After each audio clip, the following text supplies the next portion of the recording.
5 राज्यों के चुनाव करीब करीब हो गए। बस एक तेलंगाना है, उसके मतलब आखिरी चरण उसका बाकी है। 30 नवंबर को ख़त्म हो जाएगा और 3 दिसंबर को इन पांचों राज्यों के चुनाव के नतीजे आ जाएंगे। इन नतीजों में पांचों राज्यों में किसकी सरकार बनेगी ये तो 3 दिसंबर को पता ही चल जाएगा। साथ साथ ये भी तय हो जाएगा कि 2024 में साहेब वापस आएंगे या नहीं आएंगे। खैर, साहेब आए ना आए, रहें न रहें, लेकिन एक बात जो है वो साफ साफ इस चुनाव के जो है, ये जो 5 राज्यों के चुनाव हैं, इस दौरान नजर आती है, वो है साहेब का जादू। जो जादू, क्योंकि 2013 में जो जादू लोगों के सर चढ़कर बोल रहा था, वही 2019 के अंदर एक बार फिर बोला, फिर वो जादू चला और फिर साहेब की सरकार बनी। लेकिन क्या अब भी वो जादू बरकरार है? शायद नहीं, क्योंकि भाजपा ने ये पहले ही सोचा हुआ था, खास करके मोदी और अमित शाह ने, कि ये जो 5 राज्यों के चुनाव हैं ये सेमीफाइनल चुनाव है और 5 राज्यों के चुनाव, और अगर इन 5 राज्यों में अगर जब इनका रिजल्ट आएगा तो सब कुछ समझ में आ जाएगा कि 2024 में क्या होगा और क्या नहीं।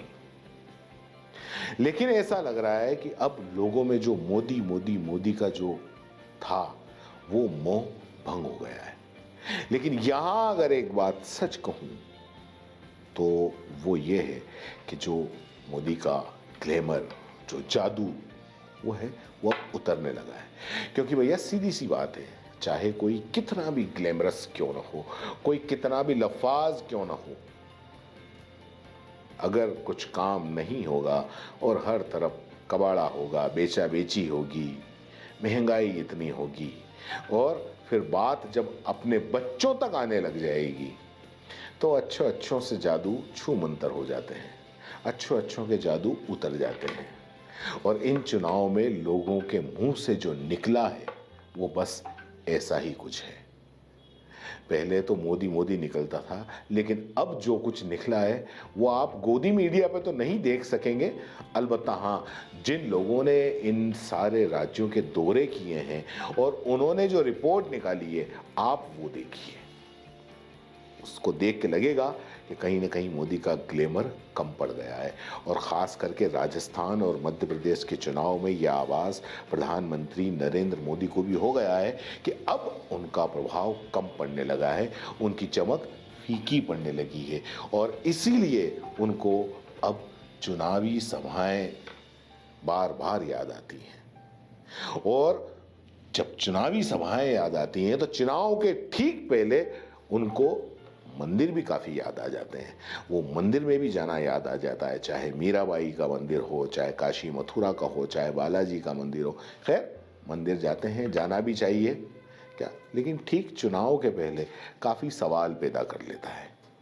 और जाते भी हैं तो पूरे ताम झाम के साथ में। जी हाँ, पूरा एक एक तरीके से वो इवेंट मैनेज होता है, और पूरी की पूरी गोदी मीडिया उसको इस तरीके से दर्शाती है कि मानो इसके पहले तो कोई मंदिर गया ही ना हो। दर्शन करना है आप कर लीजिए, लेकिन ये एक उसको पूरा के पूरा एक चुनावी इवेंट बना देना, वो लोगों को कहीं ना कहीं अखरता भी है। और ये एक बात और अखरी, और वो थी कि बिल्कुल पायलट की ड्रेस पहनकर तेजस विमान पे जिस दिन चुनाव था राजस्थान का, जिस दिन वोटिंग थी, उस दिन निकल पड़े साहब। और उनका जो पालतू गोदी मीडिया था उसने चला दिया कि प्रधानमंत्री नरेंद्र मोदी ने विमान उड़ाया। पूरा फोटो सेशन हुआ, पूरा एक फिल्मी स्टाइल के अंदर फोटो सेशन हुआ।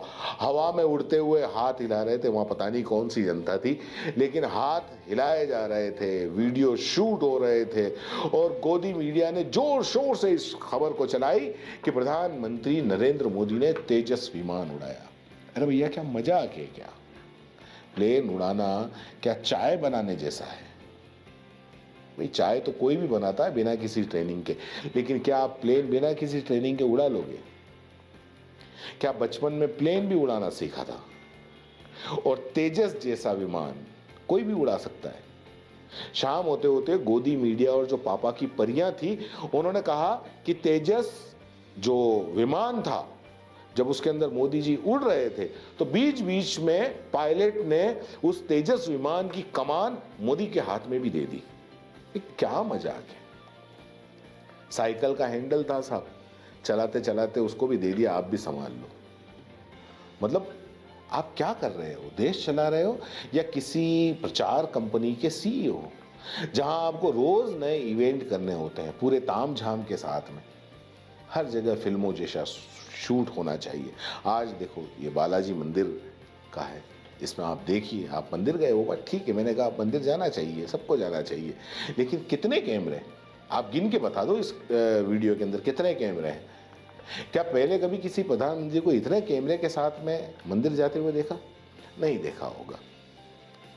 यहाँ पीएम मोदी ने सारी हदें पार कर दी।